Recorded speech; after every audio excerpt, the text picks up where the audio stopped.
All right, here is TSN hockey analyst Frankie Corrado to talk about the Leafs' Game 6 victory. They close out the series in 6. Did the way they win kind of help exorcise some of the demons that we constantly talk about, or are the demons still there until they get past a second round? Hold on. The demons are the fact that they won, Jay. They won the game. This doesn't go to 7 games, and the Toronto Maple Leafs find a way to get it done. But the recipe for that was going to be the star players have to find a way to break through, and the power play was going to have to factor into the game, and it did exactly that. And it's all in one play. Austin Matthews gets a power play goal, and the Maple Leafs had to make an adjustment, so they brought their 2 players up high, 3 low at the net. It's a different look than what they've done throughout the rest of the series, and that makes Linus Ullmark have to make a decision here, Jay. Which way am I looking around Matthew Nyes? Ultimately, you look the wrong way, and Matthews puts it past him.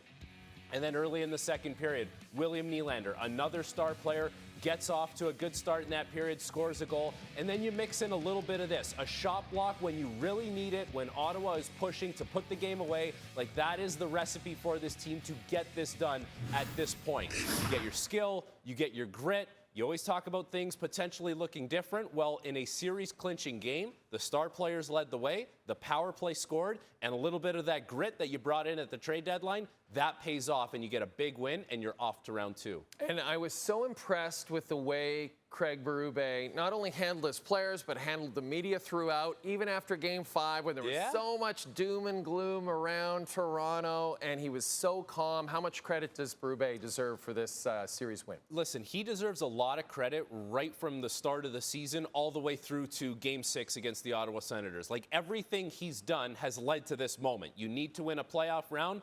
Well, you did that. And if you look at this game specifically, it felt like there was some outside noise. Like, it hadn't reached, volume level 10 yet, but it was getting there. And Max Pacioretty, he gets elevated into the lineup. So he goes on the second line, and guess what? He helped set up that William Nylander goal early in the second period. And then Pacioretty's going to find a way to score to help the Leafs get the win, and you're like, okay, that is a nice coach's decision to, A, keep him in the lineup, put him in a spot to succeed. You went with Stolarz in this game. Stolarz continued to play well, even though he's played a lot of hockey in a short period of time. So Craig Berube deserves a lot of credit for the way he got his team prepared to win this game, ultimately win this series, and making the right lineup decisions along the way helps that cause. I know the Sens and their fans will be disappointed, but at the end of the day, games 2 and 3 could have gone the other way. They went to overtime. I mean, this could have been a totally different series, really, when you think about it. The future seems very bright in the nation's capital. The future is bright in Ottawa, and now the focus will shift there, or it has to shift from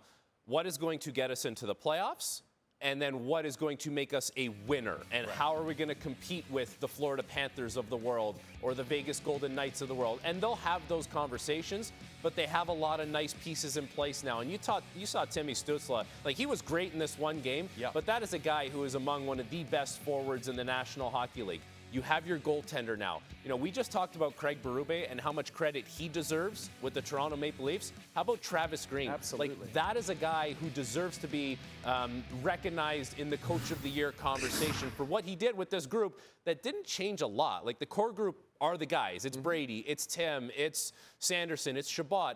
But he found a way to get them to buy into playing defense, to play winning hockey. And if a couple of those overtime games go a different way, we're talking about a Game 7 and potentially the Ottawa Senators moving on, but they have a good thing going now. They have a lot of the pieces in place, but now the conversation switches from how do we make the playoffs to how do we become a winning team in Ottawa? I think a lot of us foresaw a Panthers-Leafs second-round series. How do you see it going?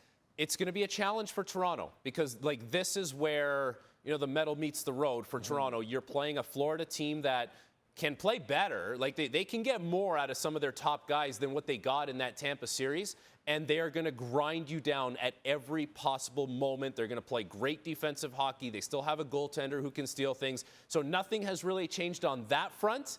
We still have to see if it looks different than a couple of years ago against the Florida Panthers, but the Leafs did their job in the first round, and now they have an opportunity to show that against a Florida team that is not going away anytime soon based on what we saw in that first round against Tampa Bay. And now has Toronto's old buddy, Brad Marchand, in the lineup. And you alluded to a couple of years ago, it didn't go that well for Toronto. They lost in 5.